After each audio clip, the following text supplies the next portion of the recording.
We have just gotten the first reaction to President Trump's criticisms of NFL players who protest the national anthem.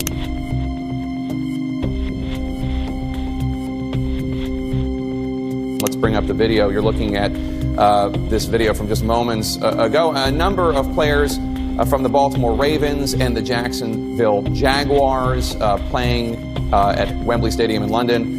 Taking the knee as this first NFL game begins this Sunday. More players than normally would be taking a knee are doing so in an apparent direct response and reaction to President Trump's criticism and call for a boycott of the NFL, at least a suggestion of it.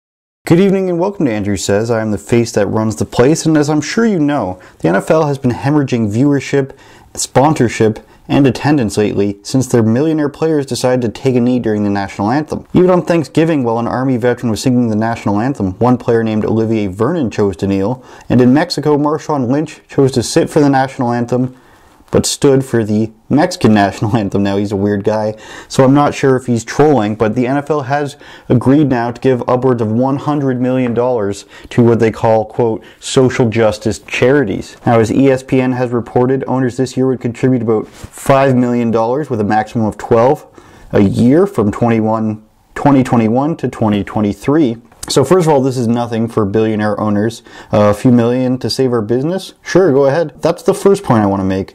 So where is this money going? 25% will go to the United Negro College Fund. You can look up that organization if you'd like.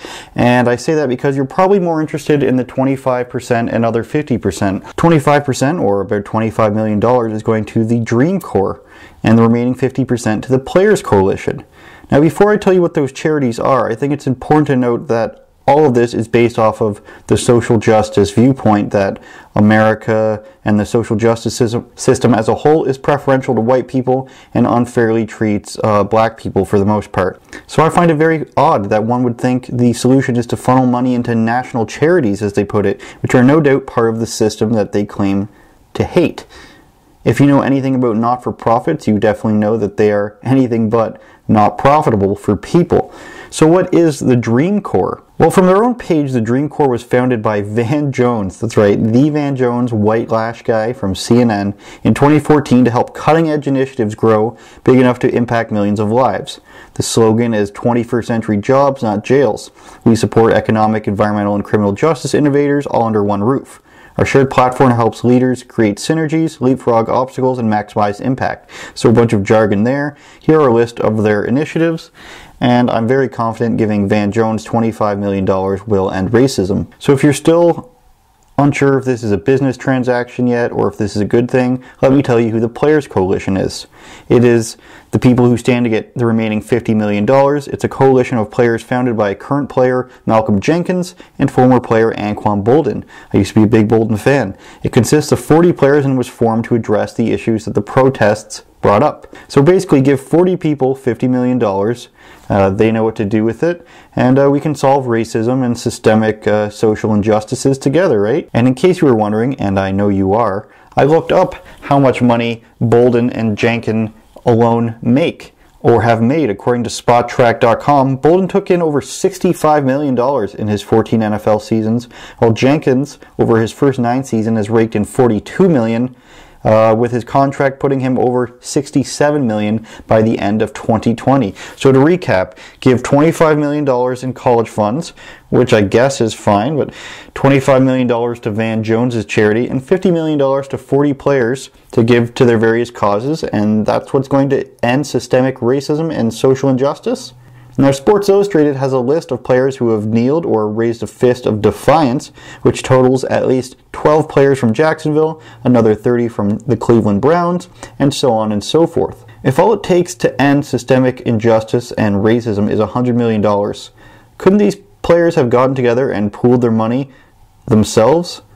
And what about the 40 Players Coalition? If they're making over at least $40 million, some of them, couldn't they put their money together if that's what the solution is? Well, wait, that's 38 players now, because at least 2 players have withdrawn their involvement from the Players Coalition. They include Russell Okung from the Denver Broncos, and he says he agrees with Eric Reed of the 49ers, who said the following on Twitter. Here it is right behind me. With much thought and consideration, I've decided to officially withdraw my involvement in the Players Coalition founded by Jenkins and Bolden. The coalition was supposed to be formed as a group that represents athletes who have been silently protesting injustices and racism. However, they no longer speak on our behalf as we don't believe the coalition's beliefs are in our best interests as a whole. We will continue to have dialogue with the league to find equitable solutions, but without Malcolm and Anquan as our representatives. The fact that Newsweek, who's basically a tabloid at this point, is reporting this, should tell you something as well. This is a business transaction. The NFL is losing viewership and sponsors, so a group of savvy players went to the owners and said, hey, if you give us a whole bunch of money to places we approve of, then we can get people to stop protesting.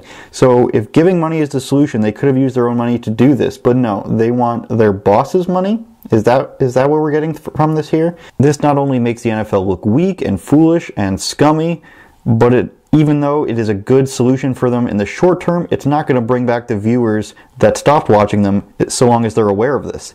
And secondly, it completely delegitimizes any types of protest that these players have, which is why Okung and Reed and anyone like them deserve to have an applause or a pat on the back for recognizing this absurdness and actually standing up for what they believe in, whether you agree with it or not. Do I think racism still exists? Of course it does. Do I think it's a systemic issue that is continuously holding people down? No, I don't think it is. What I do think, though, is Colin Kaepernick is a fraud, and Jenkins and Bolden care about their pockets and their pockets only, or else they would have done this and organized players themselves to come together and put money towards these causes. More than a year ago is when this started, remind you. This is why places like Chicago, Detroit, Philly, DC, Baltimore, pick anywhere, run by Democrats for over 30 years, and this is why they have problems like this. Because you tell black kids who have shitty schools, shitty infrastructure, poor access to jobs, that it's not their parents' fault, it's not their mayor or local politician's fault, it's the white man's fault, it's the system's fault. So keep giving us money and everything will get better, and see you again when you got to vote in another 4 years. Kids all across America look up to you guys, and you spit in their faces when you tell them the solution is to give money to bullshit causes, and so you gotta whine until somebody gives you a handout. It's disgusting, and you ought to be ashamed of yourselves. If you really cared about these children and these communities and these problems, you'd go and you'd pay for new school supplies, you'd talk to gang members, you'd try to stop gang violence, you'd tell them to try to get a job, you'd start businesses there. But no, $25 million to Van Jones, that's going to do it, you guys. That'll solve it all. This has been Andrew Says, and I wouldn't lie to you, except for maybe this once.